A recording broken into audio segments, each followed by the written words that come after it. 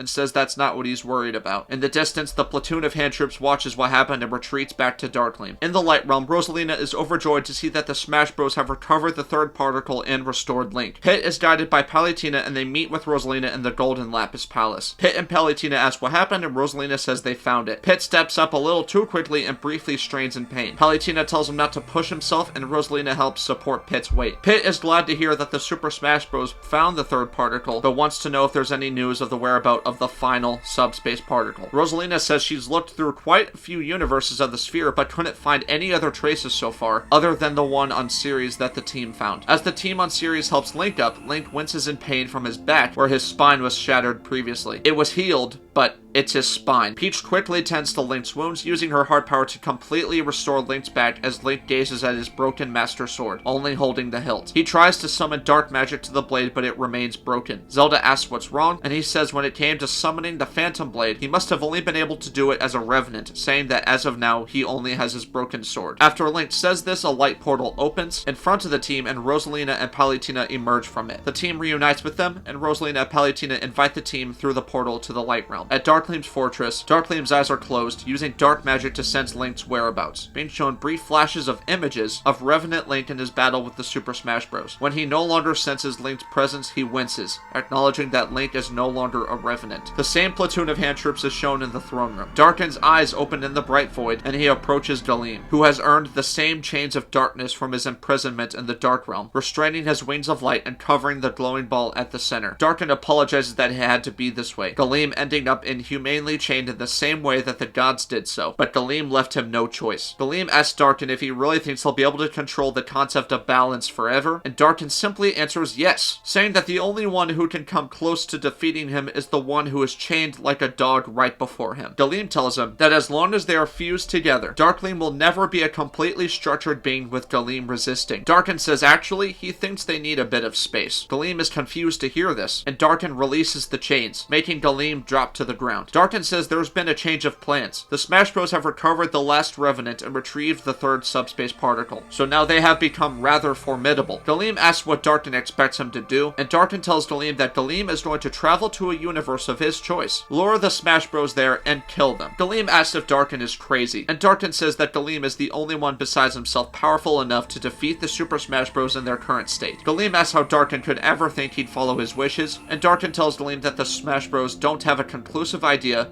of what Dharkleem's motives are, and if Darken were there, he'd never be able to lure the team to him. Besides, Darken reminds Dharkleem of his threat to wipe out the Light Realm if Dharkleem goes against him. Dharkleem hesitates and doesn't say a word. Dharkleem stands in the throne room, and Darken prepares to split from Dharkleem. Dharkleem strains, as in the bright void, Darken begins pushing Dharkleem out telekinetically. It's an effort, and Dharkleem is seen starting to split in half with light coming from him. Eventually, Dharkleem's body dissolves, and Darken and Dharkleem are now out of the bright void and in the throne room with Dharkleem collapsing to the ground, still in his glowing ball form, badly abused and tortured by Darken. Dharkleem, shaking, turns back towards Darken, and Darken tells him to go have a field day. In the Light Realm, the Super Smash Bros help recover themselves and go through the Light Realm, finding the destruction Dharkleem caused, and they help around the realm. Luigi tells Mario he wants to show him something, and Luigi guides Mario over to where the Star Sprites are. The Mario Bros reunite with the Star Sprites and also see Starlo there, reuniting with her. The Star Sprites reveal that they're sharing their space with the Cap Sprites, hat spirits from the Cap Kingdom near the Mushroom Kingdom. The Mario Bros are introduced to them, and the Cap Sprites notice that Luigi is wearing a hat, but Mario isn't. They ask about that, and Mario explains how his hat was destroyed by the same guy who caused this destruction. One of the Cap Spirits floats up to them and introduces himself as Cappy, one of the town reps of the kingdom. Cappy tells Mario he wants Dharkleem to pay for what he did, not only to the Light Realm, but for the ruin he brought unto the Mushroom Kingdom due to his greed. Cappy looks at Luigi's hat and is determined to replicate something like that. Mario asks what he is doing, and Cappy, while transforming, tells Mario he wants to join their quest. Cappy transforms into Luigi's hat and falls into Mario's hands. Mario smirks and puts it on, with both Mario Bros wearing Luigi's hat. Mario tells Cappy his hat is a little different, that it's red and it has a an M logo instead of an L. Cappy understands and he goes through another transformation, eventually transforming into a perfect copy of Mario's previously shredded hat. Cappy falls into Mario's hands and his eyes appear on the hat. Mario is stunned and gazes at the hat, saying stitch by stitch. Cappy is proud of himself and Luigi is impressed. The Star Sprites and Cap Sprites are proud. Mario asks Cappy if he's sure about joining them, and Cappy says he's never felt more sure. Mario puts Cappy on his head and he officially teams up with Cappy, regaining his signature hat. After the Super Smash Bros. Have settled into the Light Realm, Pit and Rosalina continue searching the blue sphere in the palace. Eventually, they see a strong signature of light coming from Sarasaland in the Mushroom Kingdom universe. Rosalina, familiar with Sarasaland, signals this to Pit next to her and they examine what the signature of light is. Pit gets a good look at it and is in awe to see Dharkleem there from the blue sphere. No one on the team has seen Dharkleem personally, and Rosalina asks what that is. Pit explains how that's Dharkleem and how they need to bring in the whole team. The Super Smash Bros. Are brought in while Mario keeps adjusting his new hat, trying to get Cappy set perfectly. Link's physical state seems to have improved slightly, with his face looking more alive than before, and the team asks what's wrong. Pit shows them Sarasaland, and Daisy and Luigi look ahead intently. The team can see a glowing ball of light with wings of light in the sphere, and Mario instantly recognizes it from his visions. Mario starts to say that's, and Pit finishes by saying Dharkleem. Samus asks why it's just Dharkleem there, and what happened with him and Darkin. Pit says he doesn't know, but it's clear that with Dharkleem showing himself like that, he wants someone to come to him. Zelda says it's obviously a trap, and Darkin put him up to it. And then Zelda explains how Darkin practically keeps Dharkleem as his prisoner and wouldn't just allow Dharkleem to escape. Mario says to wait, and recalls the fact that the team wouldn't have been able to free all the revenants from Dharkleem's fortress unless Dharkleem held Darkin back. Rosalina asks Mario if he's suggesting that Dharkleem's on their side, and Pit asks Mario if Dharkleem said anything to Mario in his visions. Mario says no, but there's a chance that Dharkleem is not their enemy. Luigi asks Mario about the prophecy from the Mushroom Kingdom, asking them if it isn't Dharkleem they have to save everyone from. Meta Knight jumps in, saying the only reason Darkin could track the subspace energy, the subspace particles being the top thing Darkin's looking for, within different universes is because of Dharkleem's power. So he agrees with Zelda that Darkin just allowing Dharkleem to split from him is highly suspicious. Luigi asks Pit if Dharkleem mentioned any motive of attacking the Light Realm. Pit says no, and he only said to fear him as he destroys the last hope in any gods they place before him with the power of their savior. Samus repeats their savior, suggesting that Dharkleem is who he's referring to. Ganondorf jumps in, saying that he thought everyone hated Dharkleem and Darkin, so why would Dharkleem say that Dharkleem is the Light Realm's savior? Luigi comes to a realization, concluding that Dharkleem attacking the Light Realm was because of Dharkleem betraying him and allowing the team to escape with the revenants from his base. Pit, Palutena, and Rosalina are in awe, and Samus says that Darkin most likely threatened Dharkleem that he'd come back to the Light Realm and finish everyone off if Dharkleem betrays him again. Zelda finishes by saying so Dharkleem being off on his own in Sarasaland is his last chance to prove himself to Darkin, being the only one powerful enough to destroy the Super Smash Bros. With 3 of the particles. Peach and Daisy are appalled, with Daisy saying surely they're not going to meet him there, right? Peach says that on one end, if Dharkleem is following Darkin's orders, if they meet him, Dharkleem will destroy them all. On the other hand, if Dharkleem helps the team and betrays Darkin, Darkin will return to the Light Realm and destroy it completely. And Link jumps in, saying but if they don't go, they'll know nothing new, and with no one knowing where the final subspace particle is, the balanced multiverse won't be any closer to being saved. Mario asks what they should do, because these 3 choices are, yeah, they're brutal. Pit sighs deeply and says that they should go. Peach asks if Pit's crazy, and Pit says they're all right in a sense. No matter what decision the team makes going forward, it's a huge risk. The team has come this far, and now this decision could very well decide the true fate of the multiverse. Mario turns to Luigi and says if anyone can figure out what to do, it's him. Luigi thinks for a moment and he says that a small group will go there with only one of the particles. If they need to make a quick getaway with the particle if Dharkleem attacks, only Dharkleem will know about it, but it's not like he'll know where they go. Like Meta Knight said, the only reason Darkin can sense the particles is because of Dharkleem, so with them separated, they can stay a step ahead and hopefully find out information about the last particle if Dharkleem knows where it is. The team all looks around, agreeing with Luigi's plan, and Pit says that may seem like the safest option for them. But no matter what happens, this all depends on what Dharkleem does. A team of 6 is decided. The Mario Bros, Mewtwo, Sonic,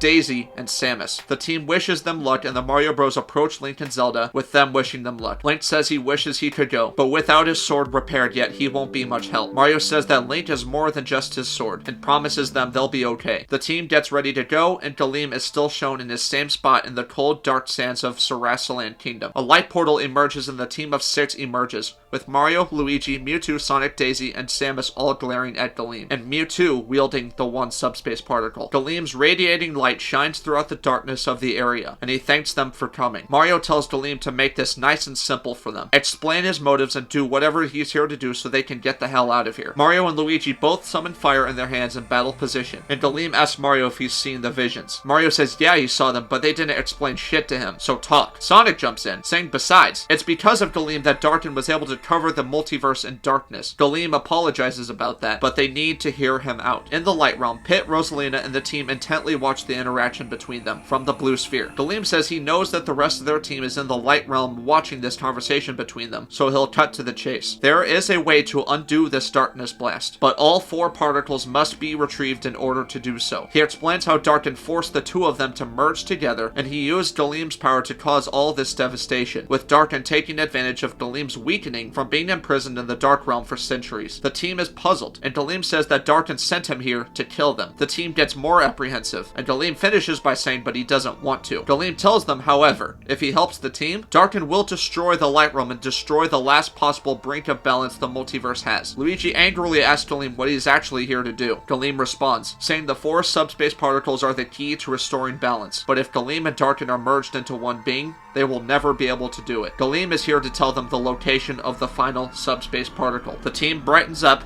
but are still cautious, and the rest of the team in the Light Realm is in awe of this interaction. One of Daleem's wings eases in front of them with subspace energy starting to form from the wing. The final subspace particle is revealed being wielded by Daleem. The team is stunned, and Daleem says this particle has been with Daleem this whole time, since they scattered from Chushin when the darkness blast occurred. That's why Dharkleem was constantly able to sense subspace energy, no matter where he went. Sonic asks Daleem if he's going to give it to them, and Mario asks, or are they going to have to force it out of him? Daleem pauses and reminds them what will happen if he helps them, and saying they're going to have to force it from him. Pit takes one of the Smashball wristbands and forces the team to get out of there now, that they cannot win against Daleem. Mario ignores Pit, smiles, and leaps at Daleem with fire. In slow motion, Mario's face is filled with rage as he prepares a powerful fire punch when Daleem sends a concentrated flash of light at Mario, turning Mario into a trophy and sending him back to the group. The group is stunned and Luigi restores him from his trophy status. Before the team can react to this, Daleem tries to plead with them again when all of a sudden, a dark spear impales Daleem directly through his glowing ball of light, creating a shockwave of dark light and forcing the team to shield their eyes. Daleem shrieks in pain, and his wings get impaled by pincers and spears. Daleem desperately tries to reach out to the group with the subspace particle, begging them to take it, and Sonic speeds there, almost retrieving it, when Darkin yanks Daleem back along with the final particle. Sonic gets thrown off and can't control his speed, and Darkin effortlessly swats Sonic away, back to the group as well. The team helps Mario and Sonic recover, and Darkin, still in his human-like form, is revealed, clutching Daleem's glowing ball with his spiky hand. Darkin chuckles, thanking Daleem for confirming his suspicion. In the Light Realm, the team is stunned to see Darkin there, and Darkin snatches the subspace particle from Daleem, admiring it and holding it up between his fingers. Luigi cries no, and yells to Darkin that Daleem didn't betray him, and that the team tried to force the particle from him. Darkin turns to Daleem, holding him tightly with his hand, and tells Daleem after all this time, he'd think that Daleem would be able to tell when Darkin is bluffing. Darkin is fully aware that Daleem would never swear his loyalty to Darkin, so it would have been unfair of Darkin to ask him to do such a task like kill the Super Smash Bros. The team tries to rush in, but Darkin puts up a magic dark barrier, preventing them from getting to him, but still allowing them to hear him. Darkin asks if Daleem really thought he'd be able to conceal the particle's presence from him forever, saying that as his suspicions developed of the constant subspace presence he's felt as Dharkleem, Darkin realized Daleem must have had it when Daleem held him back from apprehending the revenants on his fortress. After all, Daleem and Darkin both know they cannot overpower each other on their own, so Daleem overpowering Darkin as Dharkleem told Darkin it only could have been the assistance of the subspace particle that allowed that. Therefore, he used Daleem's power to attack the Light Realm to see if he could notice a significant improvement of Daleem's power with the particle, and he did, practically confirming to Darkin that Daleem did indeed have the particle with him, but now the particle is his, and once he gets the other 3, all traces of resistance in the multiverse will die with the Super Smash Bros. Darkin looks at the team all around the barrier, and Daleem desperately tries to tell them to get out of here. Darkin focuses on Daleem and is about to show how Darkin and Daleem fuse into one being. Each of their energies combined with Darkin and Daleem's life force beginning to morph within each other and eventually create Dharkleem once again. Dharkleem creates his spear again with dark light and strains for a moment, looking to the Super Smash Bros. In desperation with blue eyes, brighter than Dharkleem's occasional blue eyes, and Daleem, momentarily controlling Dharkleem, pleads to the team that they must split them apart with the 4 particles, otherwise they will never win. Dharkleem strains again and he regains his red eyes and stops straining. He looks back at the stunned team with an evil grin, displaying the final subspace particle with him. Dharkleem tells Luigi he's right. Galeem didn't betray him. He did exactly what he wanted him to do. The team is too appalled to respond, and Dharkleem suggests to the team to make this a competition, saying with their efforts they've earned it. Dharkleem says he'll be waiting at his fortress with the particle, and this final battle will decide the fate of the multiverse, asking the team how much they're willing to sacrifice to save everyone. The team all looks at him with fury, and Dharkleem says he'll see them at his fortress. Dharkleem uses the particle to create a subspace portal behind him and disappears through it, making the dark barrier disappear. Back in the bright void, Galeem is once again chained up, and Darkin towers over him, telling Galeem that by giving the Super Smash Bros. False hope that they can possibly defeat him, he has just doomed whatever balance remains in this broken multiverse. Once they are destroyed, Darkin will restart this multiverse in his image with Galeem at his side, with total darkness setting as the new balance. Dharkleem arrives back at his fortress and looks to the massive area behind it, seeing thousands of dark creatures and hand troops in military formation with the massive Master Giant and Master Beast among them roaring. Dharkleem looks out at them and smiles. Mario's squad returns to the Light Realm, meeting with the rest of the team again, too stunned to discuss what just happened. Rosalina asks if they're okay, and Mario says this is it. Luigi speaks up, saying the particles are their only chance of stopping Dharkleem, and even then it may not be enough. Samus asks Pit how many other universes the blue sphere has access to, and who else they can find to help them. Mario says it won't matter.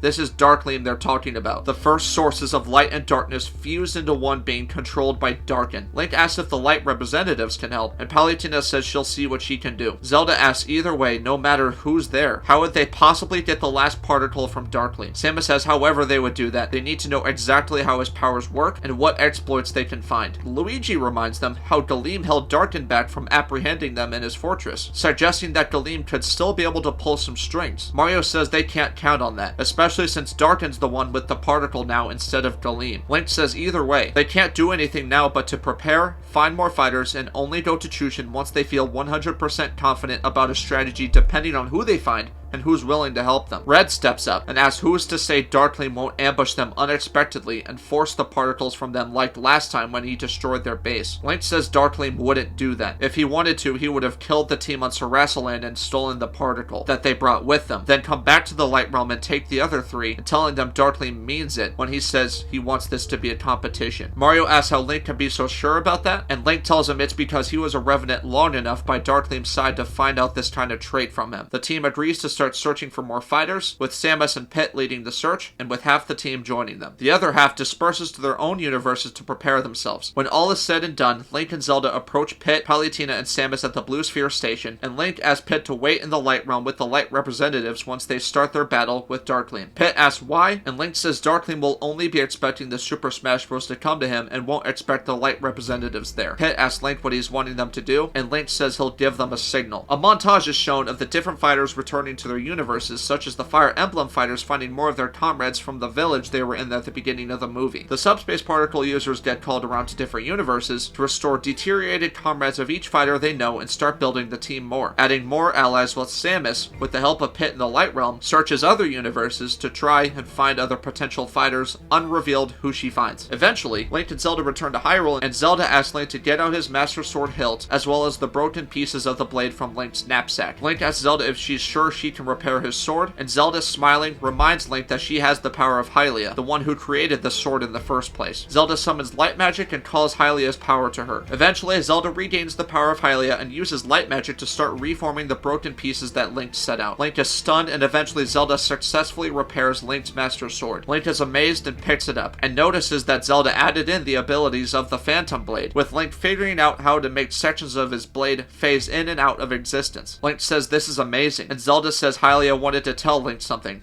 Be more careful with it next time. Mario learns of Cappy's abilities in the Mushroom Kingdom, learning he can throw Cappy to possess different creatures, and Samus continues searching different universes. Link and Zelda return to Outset Island, and go to where he lived with his sister and grandmother 100 years ago. He removes his worn-out cap and tunic and goes shirtless besides his chain armor, and says that these really worked out for him. As Zelda watches, he notices a separate blue tunic on one of the tables and approaches it, folding his own tunic and setting it on a separate table. He holds up the tunic, revealing it to be the champion champion's tunic from Breath of the Wild, showing the same lobster design on it from his old blue pajamas when he was a kid. He chuckles, telling Zelda his grandmother must have made this for him, hoping he would come back one day and find it. He puts on the tunic and is impressed how good it looks, despite her making it 100 years ago. Zelda asks him how he feels, and Link says he feels ready. Samus speaks to everyone on her Smash Ball wristband, telling everyone to meet up on their old base on Chushin and wait for her to come back. Mario, on his wristband, asks if that's alright, with Dharkleem's fortress within Chushin as well. Samus says Dharkleem knows they're coming. They all know there will be no other way to approach this than other to face him head on. The team understands, and the fighters go to their respective subspace portals and return to their base on Chushin, reuniting with each other. Pit and Palutena keep an eye on the base as well as Dharkleem's fortress, and Dharkleem is seen sitting on his throne with an evil grin, waiting for the Super Smash Bros. To come to him. All the current fighters have arrived at their base on Chushin, and they see subspace energy forming in the Hyrule portal. They all look over and see Zelda and Link emerge from the portal, and they all greet them, with Mario admiring Link's new look. Zelda asks if they're still waiting for Samus, and the team confirms it. Eventually, Samus's voice is heard again in each of their wristbands, and she tells them all to stand by because she found some fighters. The team is perplexed, and they fix their attention to a massive subspace portal being formed in front of them. The team, with Mario, Link, Zelda, Fox, and Kirby leading them, looks out, and the first ones to come out of the portal are Samus, Shulk, and Bayonetta. And it's not fully revealed yet who also comes out of the portal, but once enough fighters walk through, it's revealed that Samus, with the help of Pit and Palutena in the Light Realm, found various new fighters such as Solid Snake, Mega Man, Simon Belmont, Joker, Little Mac, Cloud, Sephiroth, as well as Shulk's comrades from his home universe. The team is impressed and the new fighters introduce themselves. And I'm talking about Joker from Persona, not the DC villain. Simon speaks up and says that the portal transportation method this team uses is very impressive. He mentions that where he's from, there's this thing called the Infinite Corridor, a portal system that can take you to different realms, even hell. But to do it, a lot of evil stuff occurs, and a lot of innocent people get sacrificed in the process, and that it's really messed up. Simon makes this awkward and asks if this portal system requires innocent lives to be sacrificed, and Samus, annoyed, tells him no one gets sacrificed. Simon says he's glad to hear it. Once they meet, Link asks if this is everyone, and Samus says there's more, but they agreed to have them come in once they get to Dharkleem's fortress. Mario asks what the plan is, and Samus begins explaining through a montage of the whole team going through the lower levels of the interior of the base and finding various upgrades the Robs, still maintaining the base, have for them, such as stronger fiber clothes for Mario and Luigi to allow them to harness more firepower, stronger chain armor for Link, a fully repaired suit for Samus, electricity-powered shoes for Sonic to generate more electricity as he runs, and many more upgrades they found for various fighters. While the team is going through their upgrades, Link runs into Ganondorf, and the two of them stare at each other. They were both in the Light Realm after Link was restored, but they didn't encounter each other. Ganondorf feels conflicted and scoffs at this awkward encounter. He snaps at Link, telling him to just get it out already. Make the threat on Ganondorf's life if he dares betray the team. Link looks at him for a moment and says he's not going to do that. Ganondorf is confused, and Link tells Ganondorf that Zelda told him what Ganondorf did back when the team restored the Revenants. Link tells him that Ganondorf saved her life,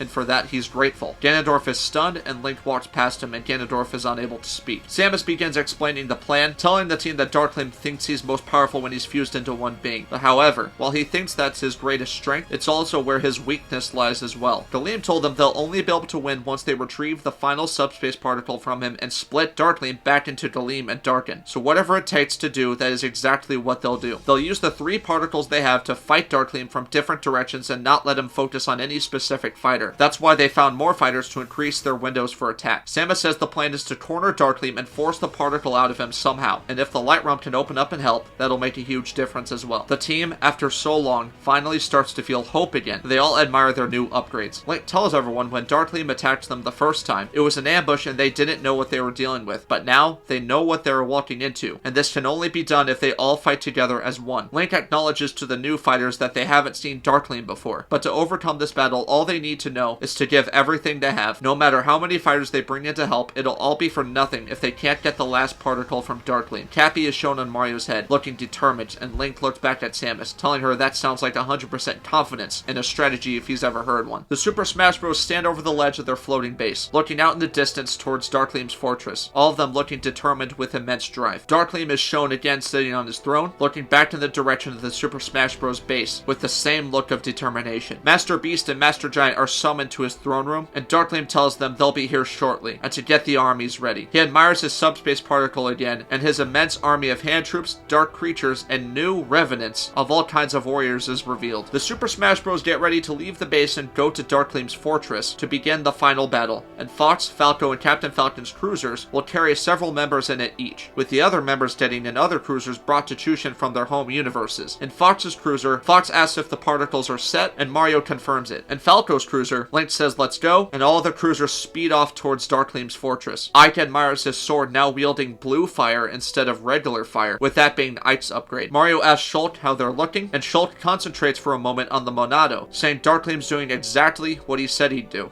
He's actually waiting for them. In Dharkleem's throne room, Dharkleem slowly stands up, aware the team is coming, saying it's time. The different cruisers speed off in the direction of Dharkleem's fortress, with every one of them keeping up their intense determination. Dharkleem and his armies eventually see the cruisers getting close to where his armies are. Dharkleem stands on the balcony and commands all battle station to open fire on those ships. Dharkleem's fortress has several turrets, and they begin firing dark light blasts at the cruisers. Hand troops fly into the air to attempt to ambush the cruisers, and the Falcon Flyer, Fox, and Falco's cruisers and the other cruisers are formidable and are able to dodge the blasts as they continue speeding towards the fortress. Samus speeds into her Smash Ball wristband and asks Ike if he's ready. Ike is in the Falcon Flyer and responds, saying yeah, he's ready. Ike's sword radiates with blue fire as the cruisers continue dodging the blast while shooting the hand troops out of the air. Link looks down at Dharkleem's armies and sees the revenants that Dharkleem recovered. Looking apprehensive, he lets everyone know this, and Mario says they'll have to keep them alive. Red looks at them as well and says either way, Dharkleem just made this way more difficult for them. Captain Falcon, speeding with his Falcon Flyer, opens the door at the top in the middle. Ike stands in the middle of the flyer, and Marth wishes Ike good luck. Ike nods and throws his sword out of the open door at the top. The non-Fire Emblem fighters are stunned while the Fire Emblem fighters smile. Ike then jumps in the air out of the ship. In slow motion, Ike catches his sword with him 100 feet in the air. He front flips several times as his sword builds up more blue fire. Still in slow motion, on the ground, the hand troops and dark creatures start piling up on each other and start going for Ike. Ike's eyes are seen glowing, and he prepares himself and his sword to land on the ground with immense force. Dharkleem sees Ike from his fortress and observes his sword intently. He realizes that Ike has one of the subspace particles, and Ike screams in rage, landing on the ground with immense force and slamming his particle-infused sword into the ground, plowing through any creatures jumping at him. A brief moment passes, and a visual spectacle is shown of Ike causing blue fire to erupt from the ground within a 50-foot radius from Ike, scorching the hand troops and dark creatures that swarmed him. The Super Smash Bros. Are ecstatic by Ike's attack, and Dharkleem is impressed, smiling. Samus turns to everyone in Captain Falcon's cruiser, telling everyone to remember the plan. She tells Captain Falcon to keep up the air assault while they move to the ground. He understands, and Samus asks if everyone's ready. Confused, Ness says no, but in the cruisers, the fighters begin jumping out, preparing to join the final battle with a grand entrance from everyone. As Zelda jumps out, she calls to Hylia to lend her her power, and Zelda receives immense golden light power as she lands on the ground, causing a powerful shockwave of light and magic to send the hand troops flying. Ike meets up with Zelda and tosses the particle to her, revealing that Zelda was manipulating the other two with magic. Link lands next to Zelda and immediately starts fighting the dark creatures, telling everyone to cover Zelda while she brings in the other fighters. Mewtwo comes in with his immense powerful magic, and Sonic speeds in, blitzing the dark creatures that start getting closer to Zelda. The Mario Bros. And Bowser swoop in, rapidly destroying the dark creatures that get close with their firepower. Mario jumps at Bowser, and Bowser catches Mario by his ankle, swinging him around and throwing him with great power and sending Mario flying towards a line of dark creatures with enough force to plow right through them with his strength and fire. Zelda prepares the particles and tells everyone she needs time to prepare this portal, and this will be the biggest one yet. Samus calls out to Zelda, saying they'll hold off the armies for as long as they can. Dharkleem looks out from his balcony in curiosity, asking what they're up to. The turrets continue firing on the cruisers as they continue firing down onto Dharkleem's armies, and Fox's cruiser eventually gets hit. Fox, straining, tries to maintain control of his ship, then Meta Knight looks out and immediately flies rapidly towards Fox, as he strikes down on Dharkleem's armies with a sword in the process. He gets to Fox's ship, and Meta Knight tells Fox to eject now, over his Smash Ball wristband. Fox asks if Meta Knight's crazy, and that he'd land right in the middle of this army. He tells Fox to just do it, and Fox ejects. Meta Knight catches Fox in the air and brings it back to the team as Fox's cruiser lands, blowing up several hand troops and dark creatures in the vicinity. Meta Knight releases Fox, and Fox lands on the ground and holds his own against the dark creatures with the help of the team. Master Giant and Master Beast join in the battle, and Link frantically tells Zelda they need the portal. Master Giant and Master Beast charge through the armies as the battle continues. Zelda concentrates intensely, using magic magic to harness the 3 subspace particles she has. Unknown figures are shown in a dark area, standing and waiting. Eventually, Zelda is able to create a massive subspace portal behind them, with the team all looking back during the battle. Mario asks Samus how many fighters she recovered, and Samus tells Mario he'll see. All of a sudden, numerous new fighters rush out of the portal, immediately joining in the battle. Several new fighters are shown, including Bill from the Contra franchise, the male and female villagers from Animal Crossing, as well as Isabelle, Doomslayer, and several others. And eventually, the Ender Dragon is seen flying out of the portal, roaring and spitting purple electricity from his mouth at the dark creatures, taking out several of them. A warrior with a cube for a head is shown on the dragon, wearing dark armor, and leaps off of it. The warrior lands on the ground and dies, dropping his inventory and disappearing. Everyone stops what they're doing, looking back in shock and confusion, and Simon asks if that guy just died. The guy eventually comes back out of the portal, revealing the warrior to be Steve from Minecraft. Steve picks up the stuff he dropped, putting back on his netherite armor and wielding his enchanted diamond sword, getting into battle position. During the fight, Red is overjoyed to see Wes and Cynthia emerge as well. They reunite and battle together, with them catching up during the process. Red asks how Rui is, and Wes tells him they're engaged, and Red's going to be the best man in their wedding. Red has all his Pokemon out: Charizard, Blastoise, Venusaur, Lucario, Sudowoodo, and Yveltal. Wes proudly looks at Red